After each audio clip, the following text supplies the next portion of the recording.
Aujourd'hui, on va commencer à parler des présidentielles qui font l'actualité. Ces élections sont importantes puisqu'elles désignent le décideur principal de la machinerie étatique, le dirigeant principal du pouvoir exécutif. Nous allons commencer par discuter cette idée curieuse de représenter pour un nouveau mandat un président très diminué par la maladie, alors que la constitution monarchique donne au président des prérogatives très étendues, des pouvoirs exorbitants. Depuis l'indépendance, le pouvoir politique, chez nous, s'organise autour d'un homme providentiel, d'un homme au-dessus du panier, au-dessus des conflits, d'un homme providentiel qui dispose de tous les pouvoirs. Cette concentration, cette centralisation des pouvoirs, elle vient du rôle dominant de la bureaucratie. Parce que la bureaucratie s'accommode mieux d'une organisation hiérarchique que d'une organisation plurielle où l'on discute. Mais l'autre phénomène important, c'est la grande faiblesse des représentations de la société. En raison d'une histoire trop fraîche, les représentations des classes fondamentales, classe ouvrière, bourgeoisie, ne sont pas assez fortes pour faire le débat national. Alors, le chef du pouvoir exécutif se trouve propulsé dans un rôle d'arbitre au-dessus des conflits, puisqu'il n'y a justement pas des forces politiques qui se neutralisent dans un débat. Regardons la vie politique dans les pays industrialisés. Elle est faite du débat entre les représentations du mouvement ouvrier, la gauche, et les partis bourgeois.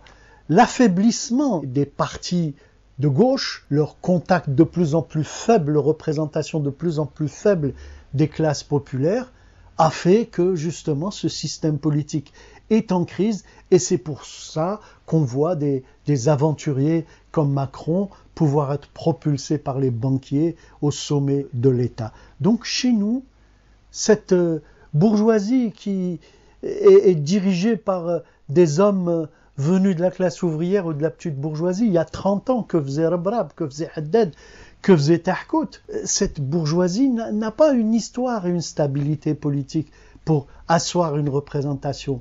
Et de la même manière, au niveau du mouvement ouvrier, rappelez-vous, les ouvriers d'Al-Hajjar, il y a 30 ans, 40 ans, ils étaient paysans. Et donc, il n'y a pas une histoire stable et une histoire ancienne qui construit cette représentation. Il en résulte ce système autour d'un homme providentiel, autour d'un homme présenté comme un arbitre entre les classes, un arbitre entre les régions, un arbitre entre les conflits qui existent dans la société. Et c'est ce régime autour d'un sauveur qu'on appelle le bonapartisme qui explique le rôle central de Bouteflika, même malade. Parce que même malade, même absent, il reste le symbole du pouvoir. Il reste la représentation de ce pouvoir. Il reste l'interface, le lien entre le pouvoir politique et les masses populaires. Il est absent, on attend sa décision. Et on a vu les institutions gouvernementales, par exemple, ne plus se réunir durant des mois attendant sa décision. Ce ne sont pas ses qualités propres qui comptent. Les hasards de l'histoire l'ont placé là. Bouteflika n'est pas particulièrement cultivé. Ce n'est pas un homme qui rassemblait des millions d'Algériens derrière un projet. Il n'en avait pas. Les hasards de l'histoire l'ont placé là et il devient le symbole de ce régime pour les masses populaires. La maladie du président a même aggravé les choses avec une monarchisation du pouvoir. On a introduit des rites comme l'évocation permanente du programme présidentiel qu'il faudra bien un jour définir, ou la mise sous l'égide de son Excellence le Président de n'importe quelle activité artistique ou politique. Ces rites-là monarchiques sont là pour donner de la présence à un président qui est absent, justement. Ça suggère sa présence, alors que justement, il n'a aucune présence publique, aucune vie publique. Et le résultat, on a une aggravation du caractère extraordinaire du personnage, qui n'est, rappelez-vous, qu'un personnage ordinaire que les circonstances de l'histoire ont placé là. Le rôle du frère s'explique de la même manière. Une deuxième dimension politique importante est celle du vote pour la stabilité que nous constatons depuis avril 1995, depuis le vote pour Zerouel.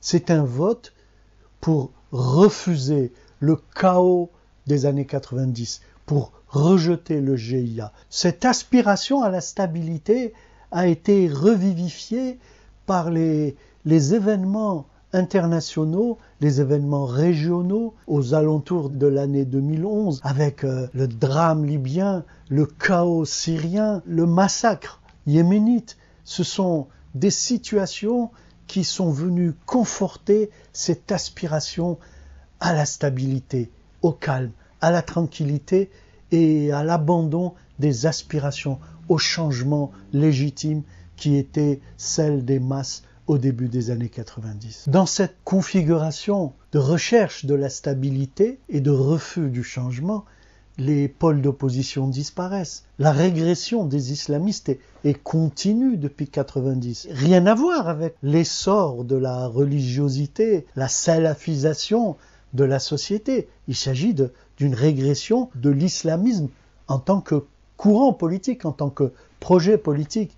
De la même manière, le pôle démocratique libéral n'existe qu'au niveau médiatique. Sa trace dans la société est très faible. Il n'existe pas de pôle politique représentatif des aspirations des travailleurs et des masses populaires.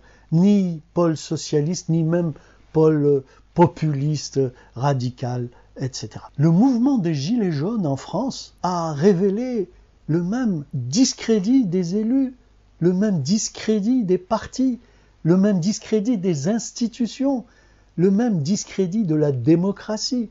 Simplement, chez nous, ça s'est fait brutalement avec le chaos des années 90 et ailleurs, ça se fait, cette régression de la crédibilité des institutions et de la démocratie s'est faite de manière plus lente. Malgré le dégoût grandissant que suscite ce pouvoir et ce président, malgré le rejet de leur politique, les masses populaires continuent à aspirer à la stabilité, faute de mieux, faute d'alternatives porteuses d'espoir.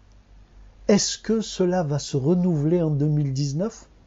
Est-ce que cela va continuer en 2019 ? La stratégie du pouvoir est claire.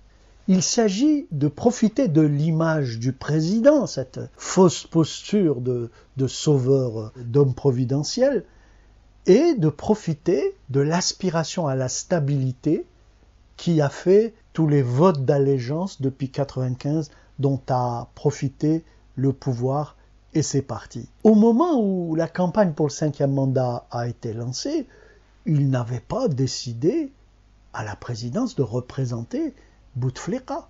La question ne se posait pas. Parce que Bouteflika soit représenté ou que Kouihia ou un autre soit avancé comme successeur, cette campagne leur est utile puisqu'elle met en ordre le camp des partisans de la continuité politique de cette équipe. En 2004, Benflis n'a pas pu se comparer à Bouteflika parce que Bouteflika tenait le pouvoir. Et en tant que tenant du pouvoir, il était le plus à même de profiter du vote pour la stabilité, du vote pour éloigner le chaos des années 90. Est-ce que cela va se reproduire en 2019 avec tous ces candidats de la famille nationaliste libérale, tous ces candidats qui se ressemblent et qui viennent à peu près du même courant? Pour nous, Bouteflika ou Yahya, ou ces candidats issus de la famille nationaliste libérale, ou pire, des candidats islamistes ou ultralibéraux, n'offrent aucune solution qui nous satisfasse. Pour les travailleurs, pour les masses populaires, leurs aspirations ne sont pas représentées. Pour sortir de cette spirale d'impuissance, il faut bâtir la résistance des masses populaires à ces politiques antisociales. Il faut construire un pôle politique représentatif des travailleurs et des masses populaires. Voilà pour cette première discussion sur les présidentielles. Nous continuerons en parlant par exemple de ces nouvelles candidatures et de leur signification. Et n'oubliez pas, abonnez-vous, partagez, commentez pour construire le débat qui fera notre reconstruction.